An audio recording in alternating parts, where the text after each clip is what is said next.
Dictation शुरू होगी 5 second बाद।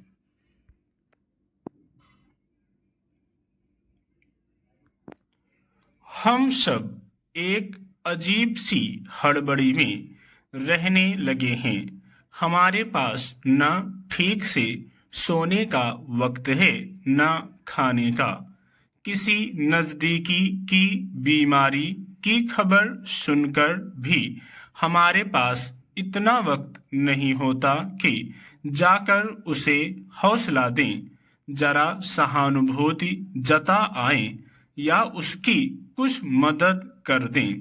किसी की मृत्यु और अंतिम क्रिया जैसे जीवन के सबसे महत्वपूर्ण और अनुष्ठान पर भी अब औपचारिकता मात्र निभाने के लिए लोग जाते हैं। हड़बड़ी और व्यस्तता का आलम यह है कि हम न जाने का कोई ठोस और स्वीकार्य बहाना ढूंढते हैं ताकि कोई बुरा न मान जाए। किसी तरह चले जाएं तो इतनी भी सब्र नहीं रहती कि अंतिम क्रिया पूरी हो जाए तब शमशान से प्रस्थान किया जाए। दरअसल हम निरंतर प्रतिद्वंद्विता के मिजाज में रहने लगे हैं। 12 महीने 8 पहर हम शीर्ष पर पहुंचने की जद्दोजहद में लगे रहते हैं, लेकिन यह भूल जाते हैं कि जीवन कोई दौड़ या प्रतियोगिता नहीं। जीवन का आनंद जल्दबाजी में शीर्ष तक पहुंचने में नहीं, बल्कि शीर्ष तक पहुंचने के सफर का खट्टा मीठा अनुभव लेने में है। किसी ने खूब कहा है, उड़ने में बुराई नहीं है, लेकिन इतना भी ना उड़े कि जमीन दिखनी बंद हो जाए।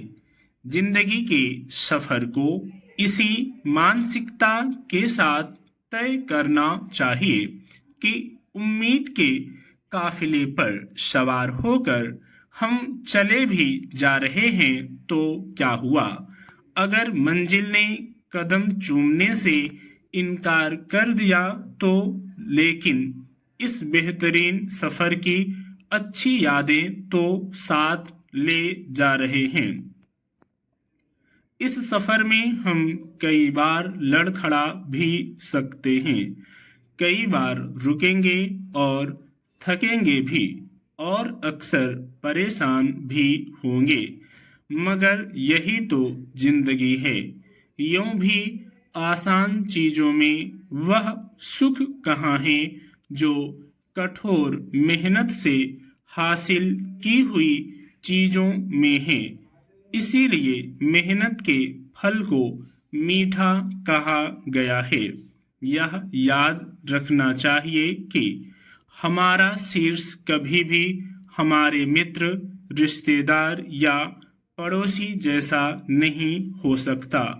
उन्हें अपनी जरूरत के अनुसार सफर तय करने देना चाहिए और हम अपनी जरूरत के अनुसार अपने लक्ष्य निर्धारित करें।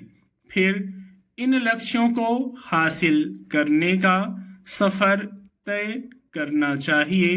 यह ध्यान रहे कि हमारे लक्ष्य चाहे जितने भी बड़े क्यों ना हों, उन्हें हासिल करने के दौरान कदम छोटे छोटे होने चाहिए।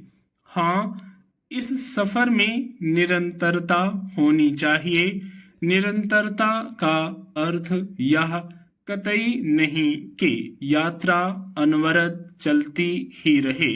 ऊर्जा का पुनः संचय करने के लिए बीच बीच में विश्राम भी लेना चाहिए और मन को प्रफुल्लित रखने के लिए उपाय भी करते रहने चाहिए।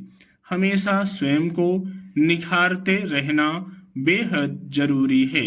यह निखार बाह्य सौंदर्य के साथ साथ आंतरिक कौशल और कार्य में निपुणता के लिए भी आवश्यक है। जब हम किसी बड़े लक्ष्य को छोटे और आसान कार्यों में बांटकर लंबे समय तक उस पर काम करते हैं तो यही आदत हमें बड़ी सफलता दिला सकती है। स्टॉप।